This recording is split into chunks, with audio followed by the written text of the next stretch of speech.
Hello. We are so excited to be here. As Vanessa said, we had the privilege of being Kelsey's house parents for about a year and a half. And so I am overjoyed to be here and just to have you guys hear a little bit of her story. So with that being said, Kelsey, why don't you just share a little bit about your life before you came to Jubilee? So, sorry, I'm a little nervous. Growing up, I had a very normal life, as normal can be.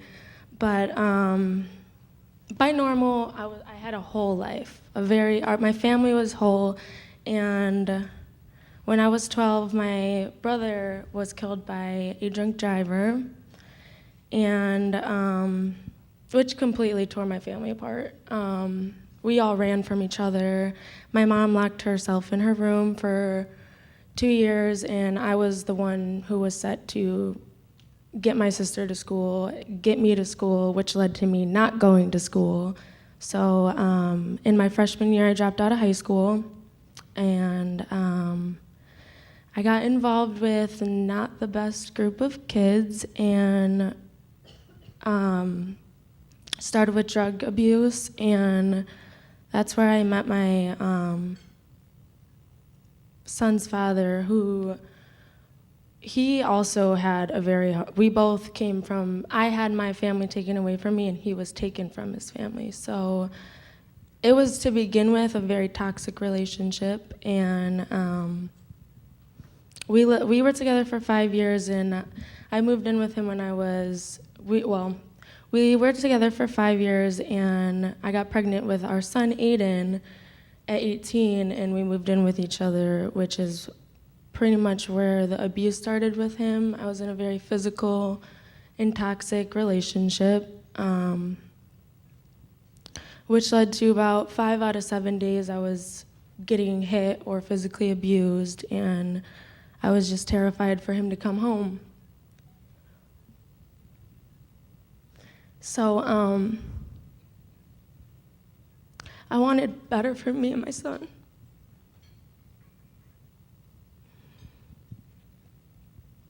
Which was an amazing thing that you were able to have the strength to know that it was time to get out because of how fearful you were. So talk to us a little bit, explain what Mutual Grounds was and how they were able to help you in that. Yeah, so after the 5 out of 7 days, I was like, I just need to get out of this, and I got involved into a lot of different groups, Guardian Angel and Mutual Ground. And Mutual Ground, my caseworker there, she was amazing, and I still talk to her to this day. She helped me find, I needed a secure place for me and my son because it was so chaotic. I needed a secure place, and she helped me find Jubilee. So I remember my first impression of Kelsey. She was standing in a hallway. She had just moved in, and there was probably 5 girls around her, and she looked like she had been there for years. And I was just sitting there watching her, and you could tell people were drawn to her. They were drawn to her energy, just who she was as a person. But you also could tell that she was broken, and you could tell that she was searching for something. And so the more I got to know her and the more I got to hear her story, I really kind of realized that for the first time in her life, she was living in a structured environment since her brother had died. And that came with some challenges, and it also came with a lot of growth. So why don't you just share a little bit about your time at Jubilee and Jeffrey and I as your house parents? So coming to Jubilee was such a blessing. It's such a special place in my heart. But it was also a very long journey because I didn't have structure. I didn't have anyone to tell me anything. I did what I wanted, when I wanted, and coming into this, it wasn't easy, but it was so amazing because I got the opportunity to get so close with Sam and Jeffrey that way. Yeah, and as house parents, we definitely set a high standard at Jubilee. We are pushing these women to want better for their lives, want better for their children's lives. So it's a high expectation, and we don't expect everybody to meet that expectation right off the bat. And when the women fall short, it's an amazing opportunity for Jeffrey and I to really show God's grace and to kind of teach through those tougher moments. It's definitely it's the privilege of the house parents to show the love of God, not by forcing the love of God down your throat, because that's how some people want to do it, and it just doesn't work that way. You show it by living with them daily. They see what a relationship looks like, a healthy, godly relationship looks like, and what a man of God who is I'm constantly failing, but constantly striving for that, to be a man of God. So I want to be that for the girls, to see what they should be looking for and what they are worthy of. One of the things, I was there for 3 years? 3 years. 3 years. We were there for 3 years. And one conversation has stuck with me from the very beginning. And I wasn't even had with me. I think I had run down the hall to refill the macaroni and cheese for the kids or something. And one of the girls reached out to Samantha and said, "Jeffrey's a big guy.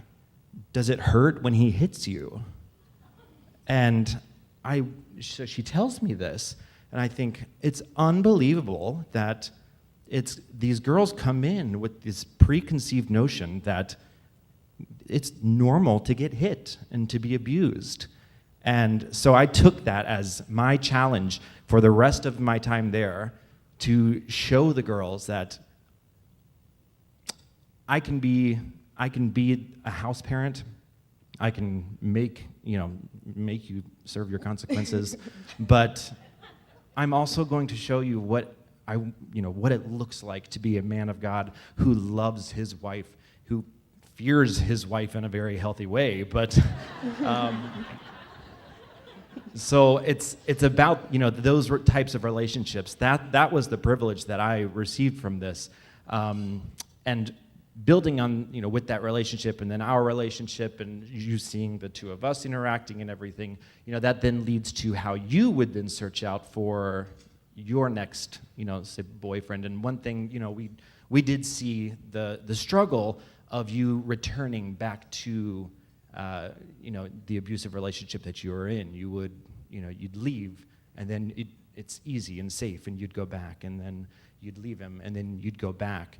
And we as house parents, just like all you parents, you have to learn to let go, and let your kids make that mistake and let them fall and push the bird out the nest. So we had to allow that to happen. I could have very easily said, no, he's not allowed on the grounds. Well, we did say that, but say, you're not allowed out past this, and you're not going to go see him, and I'm going to go follow you, and I'm going to do all these things. But no, we wanted you to learn and you to make these decisions for yourself. So tell us a little about that struggle when you were in that relationship and continually returning to it. So Sam always knew when I was going back. In the sound of my voice, she knew. This is how close I got to them, and it was everyone else in my life before. It wasn't like I had a security judge. It was like people would judge me for going back, and it was like I just wanted someone that would help me find myself, because then that led to me completely being able to leave it behind and let go of it completely. But I didn't have people working through it with me until they came into my life. So that was... It's amazing the things that we take for granted, and one of the biggest things I think Jeffrey and I learned as a couple is we take unconditional love for granted. And these are a group of people who come in and have no idea what that looks like and what that means. And so as a couple, you're able to give unconditional love and grace and mercy and be Jesus in those tough moments. Thankfully, within that year, Kelsey was able to get out of the relationship with her son's father, was able to work on herself, and we just saw such tremendous growth, and God just really, really working in her life. And she is now in a wonderful relationship with a nice Christian man that we happen to adore, which is always helpful, just a whole different outlook on what it looks like to be in a relationship. And with that, why don't you share a little bit about what your relationship with Christ looks like now? So, for as long as I can remember, I'd look at people and I'd just be like, why? I've asked, and I feel like I've been on the floor asking for me to have that awakening or that, just experience of him. And about a year ago, I realized I didn't know what I was looking for. I didn't even really know much about Jesus. And I started praying, and I started watching documentary, even just anything. Show me people that can talk to me and help guide me. And I finally found what I was looking for. Which was a huge answer to prayer for not only Jeffrey and I, but the entire staff at Jubilee. We pray together as a team, we pray individually, and so when a girl is able to come to have a relationship with Christ, it's a huge victory for us that we get to celebrate. You were the first person I texted. So, and as a house dad, as her dad, basically, I want to know that the guy that she's with now is a good man, and he is a good man, and I find out if they're not. In light of other victories, some other accomplishments that you've made, talk to us a little bit about what you're doing now with school. So, from dropping out of high school and up until Jubilee, even at Jubilee a couple times, but I never really finished anything. And I wanted my time to be at Jubilee for me to find something I loved and get through it and be at the finish line by the time that I left Jubilee. And I started a few different programs and didn't finish them. So I finally found COD's cosmetology program, and I am 8 weeks away from graduating.